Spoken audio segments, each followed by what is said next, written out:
Welcome back to my channel. I'm just having the camera face this little project area because that is what I'm going to be doing today and sharing with you. So I found this bunny. If you've watched my thrift hauls, I found this at the thrift store. I think it was a Target like dollar spot bunny, and I think at one point it was gold. I was trying to take the tag off of this, and it was gold underneath it. So somebody must have painted it this color. I don't know. I have no idea, but that does not matter.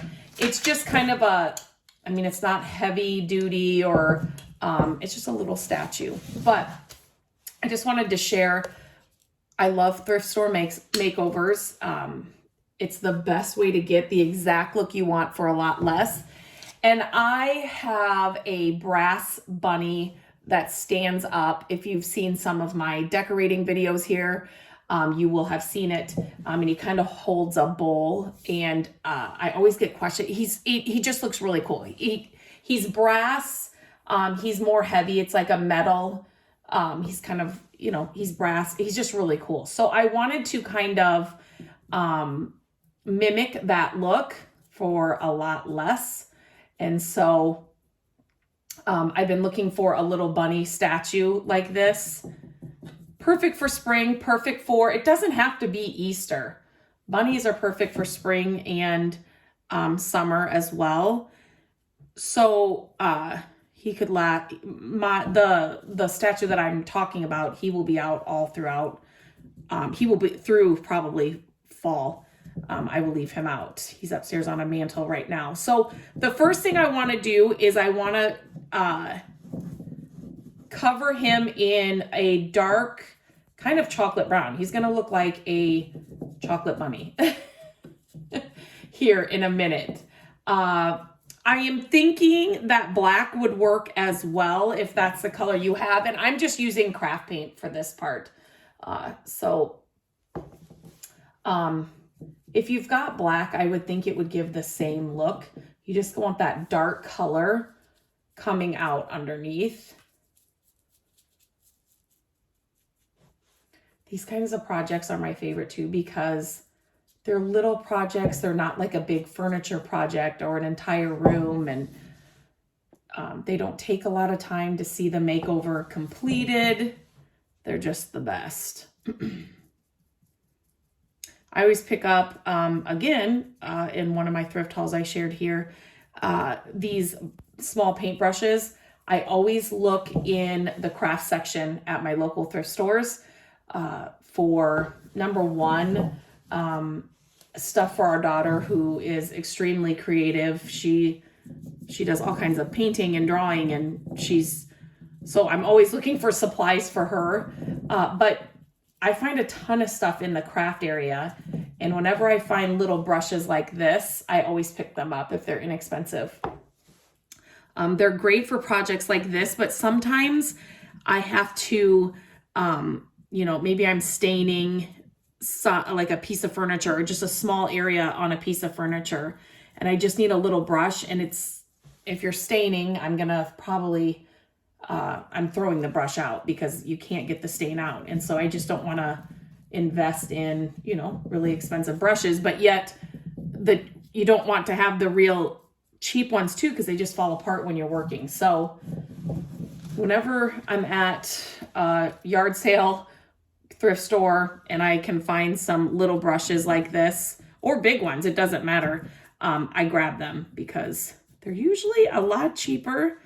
And then I don't feel so bad when, like this one, I'll be able to clean out, obviously. But then I don't feel so bad when I just have to use one for, like I said, staining, or maybe it's like a wax or something that you can't, you can't really clean off your brush. You just want to make sure that you're covering all the areas.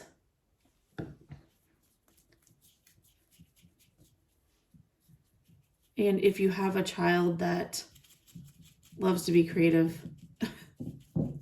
these brushes, when I find them, Gabrielle usually she really knows, the different brushes. And art supplies are expensive, especially like, you know, back in the day when the kids were younger, I could get away with, you know, Crayola markers and, you know, crayons and those kinds of things. But with Gabrielle and the kind of work she's doing now, you know, the watercolors are, you know, to get the better watercolors, or you need the watercolor paint or paper. So it's not just, you know, construction paper like when they're little. So those supplies are really expensive. So I'm always on the lookout for them when I am out and about. Oops, I didn't do this side. So I'm finishing this up, and it looks like one coat did it. I will paint the bottom as well, but I need to wait for this to dry first. So I will do that. I will wait for it to dry completely. You want it to dry completely. And then I will do the bottom, wait for that to dry completely. And then we will move on to the next step. But it totally looks like a chocolate bunny right now. It is the next day. The bunny is dry. I didn't do the bottom yet. I will do that. But I wanted to just maybe open these. So I wanted to choose, so I'm using these heavy metals paints. Okay, I'm trying to decide which color. I swear I can never paint without getting it somewhere on me, my clothes or on my, okay, I really want to use, maybe I'll use a mix of colors. So I have obviously used this one. I could not remember. And I think this gives off more of a,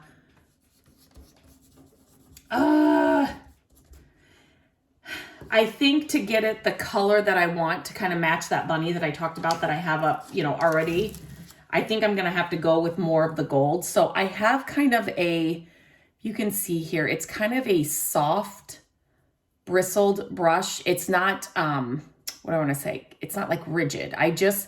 Because I kind of want to just dust this.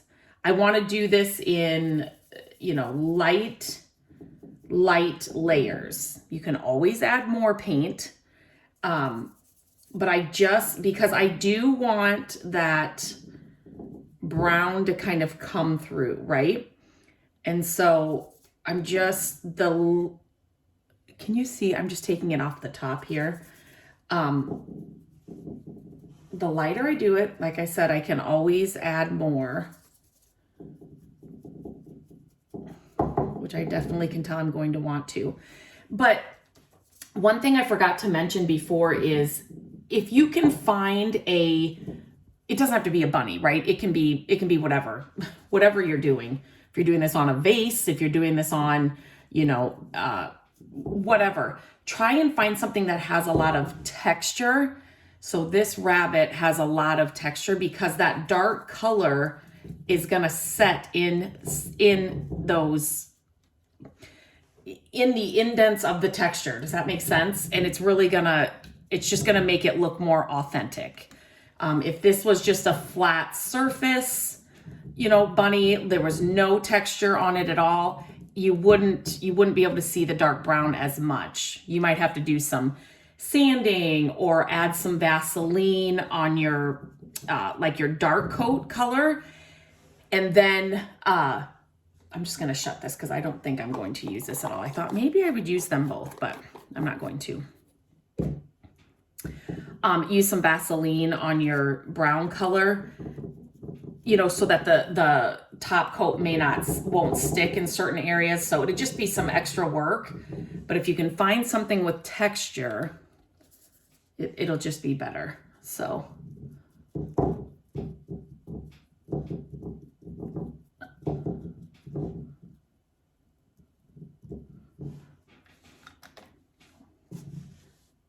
Okay. And I definitely think, yeah, definitely use kind of a softer brush, just because you want it to be more kind of like dry brushing, if you've ever done that before. That's kind of what you're doing with this metallic paint. And I will leave a link for this paint. It comes in a lot of metallic colors. It's just, again, one of those products that you just like to have on hand if you're somebody that likes to, like me, decorate and then redecorate, or you like to be out hunting, at thrift stores or yard sales for fun decor pieces that you may find yourself needs a little painting or just needs a little makeover, which is my favorite way to decorate, because all of your pieces in your home are then, one of a kind pieces. So then, investing in these products, it's going to save you so much time, not only decorating your home, but I'm literally still just using what's on the top of this. So this little pot, it's a tiny pot. It's not a huge investment. It's going to last you a long time. So you could actually, definitely you could totally try Rub and Buff. If you've watched any of my videos, you know that that's another staple product. But I just felt like the Rub and Buff wasn't going to give me, it's not as spreadable, if that makes sense. It's not as, it's not a paint. It's more kind of like a thick gel. And I was worried about, as I would spread that over the bunny, it would give me more of a solid color. Does that make sense? It would cover it more solidly. If that's a word. And I did not want that. I wanted to be able to control this, the amount that came off my brush, make it more buildable. And with Rub and Buff, I just felt like it was just going to be too,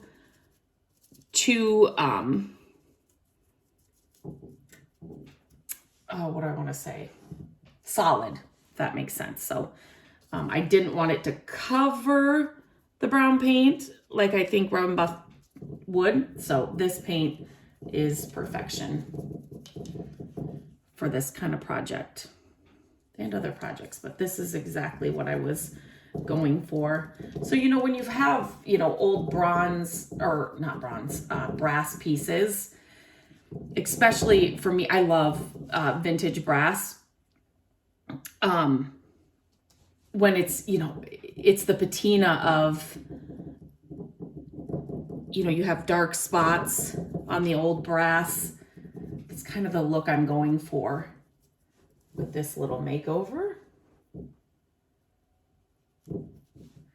And like I said, it doesn't have to be a bunny. It can be, I love the bunny that I have upstairs. Like I said, he'll be out all year. Well, until through the fall. So it's not even like it's a spring or summer thing. And I know some people have like, favorite animals, or they have, certain things like owls, are really popular, or swans right now have been, really popular. When I see the brass swans and things, that I just remember my mom, we had all that stuff in our house growing up. And so, can you guys see that okay? Let me see if I can do it this way. Nope. Okay. I'm going to kind of move this closer to you so you can kind of see. I don't want to lift them. He's obviously wet, but I just want to get it a little bit more covered in spots. Again, using a thrifted brush that I found. Somebody cleaned out all their brushes. But anyway, the brass pieces, that's what I was talking about. That's what we had growing up in our house. The swans that are now popular again. I just remember those pieces growing up. It's crazy when you see the word vintage behind or with things that you grew up with or that you wore. It's so funny. You don't feel vintage. But it's fun too. It's fun to kind of see those things I've seen that quote that it says something like, your grandma used it, your mom took it to the thrift store, and now you are there buying it again, or whatever. It's so, so, so true. So yeah, so this is just, I'm just gonna kind of layer until I get the look I'm going for. And I might actually let this dry a little bit. Yeah, see, that's that's a little better. Let me flip it around this way. Can you see the oops. I'm dropping things. You can kind of see the difference between here and here. I just wanted to fill it in a little bit more. Nothing drastic at all. I just a little bit more. And then it's gonna look like a heavier, brass piece, where this is just like it's not ceramic. I don't know what it is. It's like a heavy plastic maybe. But sitting on your shelf next to some old books or whatever you have, it's not gonna look like that at all. So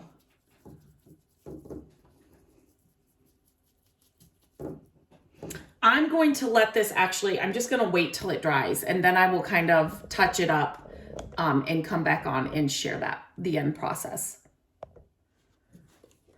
Okay, I'm chasing sunlight here. It's too bright, almost too.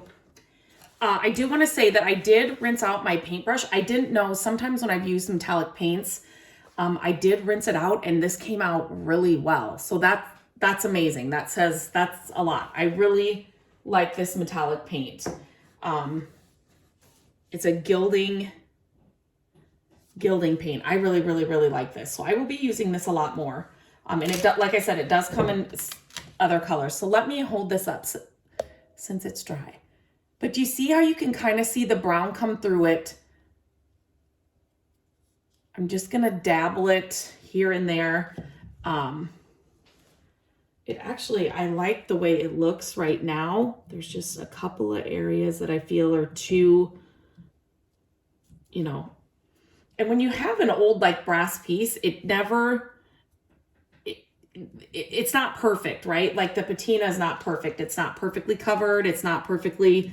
So remember that when you're doing a project like this, you want it to look not perfect, which that makes the project that much better because it's not stressful. It shouldn't be perfect. It should have imperfections, and, give yourself a little bit of freedom and a little bit less stress about it. This kind of stuff should be fun. And really, all it is paint. You could definitely, if you didn't like it, you could definitely, redo it. It's not something, you can paint over it and start again. You could spray paint the first layer if you wanted to. I think that would give you the same look. I'm recording this in cold Iowa, so spray paint is not an option all year round for me. So when I can use, I do a lot of projects in the winter in the house, so I have to have products and paints that I can use inside to make these projects easier when it's too cold outside. Spring is coming though.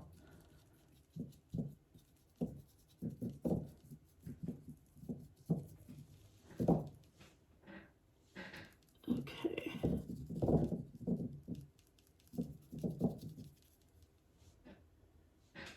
So I am just going to continue. Definitely, I think it helped to make, if you have to do another coat, making sure that,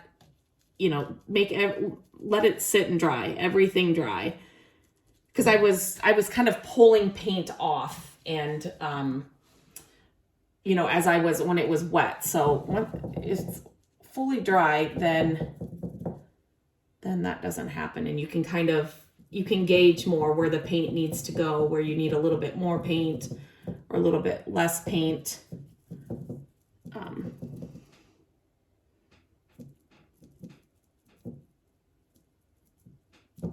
So yeah, I'm just going to kind of continue this, and then I will show you I'll put them on one of my shelves and I will show you the end product. And like I said before, check out the link for this metallic paint. It comes in a ton of colors. I thought maybe I would use this color, but there's copper and there's I want to say there's like a pearl, like a silvery color too. So definitely check it out. This will be something I will use more and more often. And here is the bunny all done and completed. This was a fun project. I think that I will try this on some other things if I find them when I'm out and about, but it's a fun way to kind of get a brassy look on something that was very inexpensive. And then also this was a thrift store lamp that I bought and gave it a makeover that I shared here on YouTube as well. So you can check my videos for that, but shop your thrift stores. Look for items that maybe need just a little makeover, just a little paint, just a little metallic paint, just to make it exactly what you want for your home. It saves so much money on decorating your home, and you get exactly what you want, the look you want, for so much less. So let me know if you like this project. Let me know if you want to see more easy thrift store makeovers here on YouTube. I'd love to hear from you. And until next time, I hope you have a great day.